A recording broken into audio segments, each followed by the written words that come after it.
What's going on, everybody? Hey, before we get started with today's video, if you're looking for a super easy way to make some quick cash while you're pretty much doing nothing with all this alone time watching Netflix and stuff, I have a great solution for you. So back when I was an aspiring actor, in between my Uber and Lyft rides, I was on this service called Survey Junkie.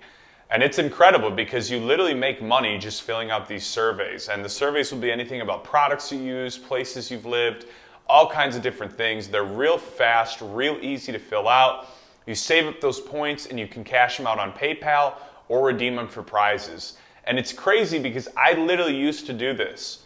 And I revisited the idea of it the other day because what was I doing? Sitting on the couch watching Netflix. So I thought, hey, there's got to be a way I can monetize this time a little bit better.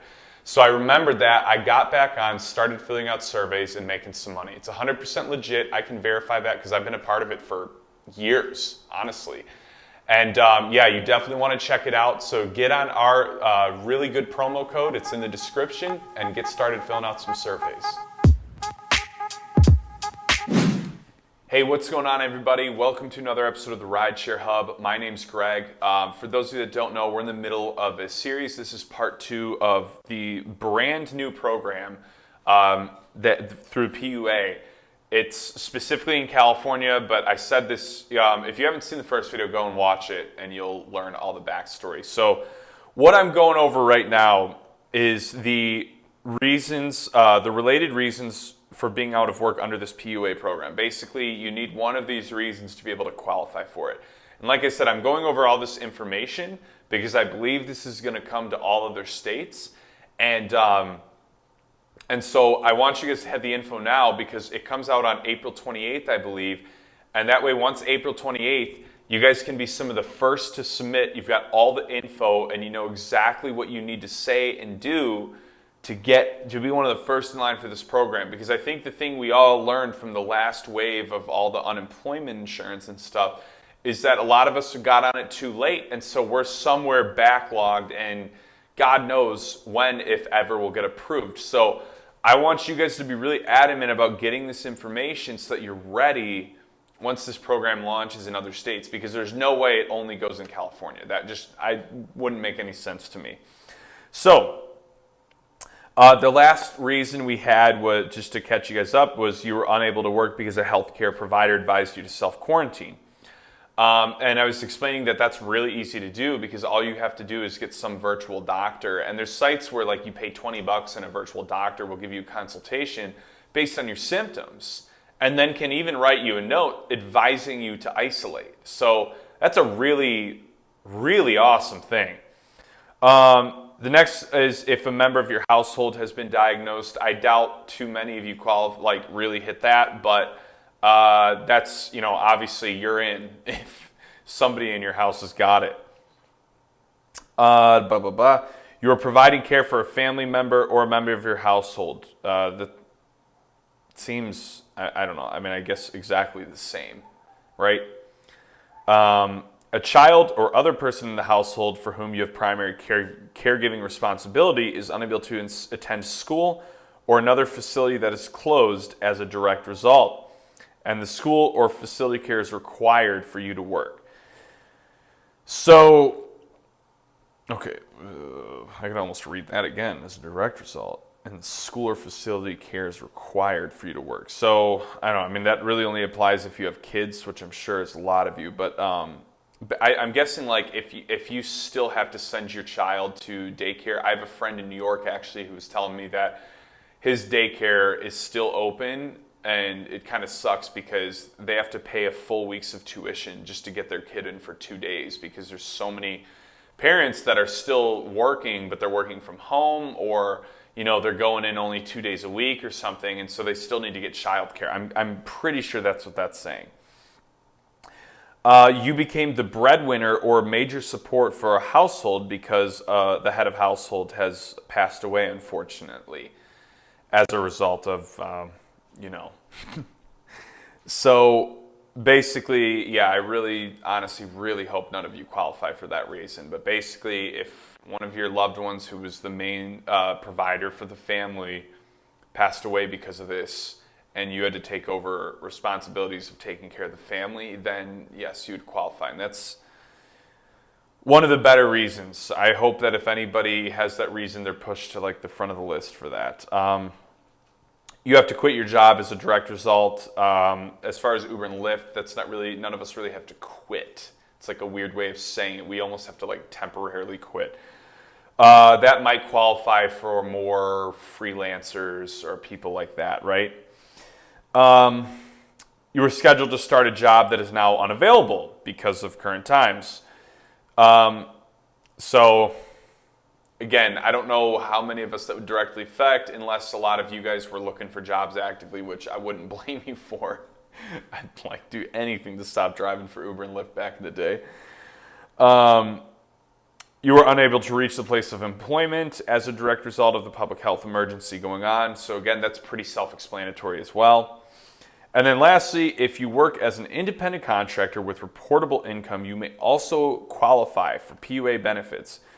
If you are unemployed, partially employed, or unable or unavailable to work because of this public health emergency has severely limited your ability to continue performing your customary work activities and has thereby forced you to stop working. What does that sound like? Uber and Lyft.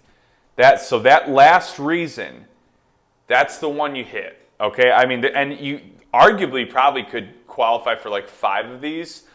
But that last one is like any Uber Lyft driver. I mean, that's like, some of you guys are emailing me in and telling me you're making $3, $4 an hour. That's a very legitimate reason to apply based on that reason. So moving on, how do I apply for PUA benefits? You can file a PUA claim through UI Online, so many abbreviations, just as you would for regular unemployment insurance benefits. The EDD will begin accepting online applications from new applicants on Tuesday, April 28th. We already covered that. How much would I receive in PUA benefits? In order to provide benefits as quickly as possible, payments will be issued in phases. If you qualify, see, that's interesting, issued in phases. It's interesting that they say that, and it's almost like they're anticipating that there's going to be waves of people. And that's again why I'm saying you want to be the first ones that are jumping on this program, right? Blah, okay, where was I at? Oh, man. Dang. In phases, okay, if you qualify for PUA, the initial payments you will receive are as follows. $167 per week for each week from February 2nd, 2020 to March 28th, 2020. So, I mean, you could be getting that, like, I believe what they're saying is you could be getting money from, like, these past months going all the way back to February 2nd. So that would be pretty awesome. So 167 sounds bleak.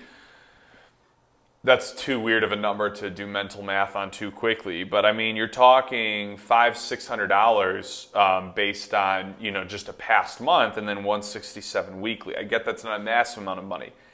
And 167 plus 600 per week for each week from March 29th, 2020 to July 25th, 2020 that you were unemployed due to the public health emergency. So that's actually some good news. Now, what was so funny to me is like that sounds like what the original thing was that we were promised, you know? So it's like they're almost still going off the same model, but I'm wondering if maybe they realized that a lot of gig economy workers and freelancers and independent contractors all got really screwed because of this. So it makes me think that that's what happened. And 167 per week for each week from July 22nd, 2020 to December 26th, 2020 that you're unemployed. That's to a total of 39 weeks minus any weeks, now this is important, minus any weeks of regular UI and certain extended UI benefits that you've received. So if you were already receiving UI benefits and extended UI benefits, that would affect how many weeks. Now, obviously, you've got to be able to prove that you're, you know, you would have to be able to prove. So like, if all the states open back up and everything goes back to normal, you're not probably going to qualify for that up through December 26th unless you can prove that you're still sick from that thing all the way through that time. That's the only way if the world goes back to like normal fast. But if things don't change, you'll be taken care of through December 26, 2020 potentially. That's a lot of money to just get for not working. All right, after these initial payments, depending on your prior earnings, your weekly amount of 167 per week may be increased. So that's also awesome. I didn't see that earlier. You'll have an opportunity to certify your prior income on your PUA application. So I'm guessing that, I'm hoping that there'd be a way where you could submit your earnings, right? And then the amounts would be based on those earnings. So if you're somebody who's been really hustling these last few months on Uber and Lyft, you could potentially be getting some awesome money from this program. All right. So the problem with the first application is we had no way of proving that we were Uber and Lyft drivers, because I mean, for me, I would have had to have gone and printed out screenshots of my earnings. And I don't have a printer, so I mean, I'd have to go out, which I don't want to do.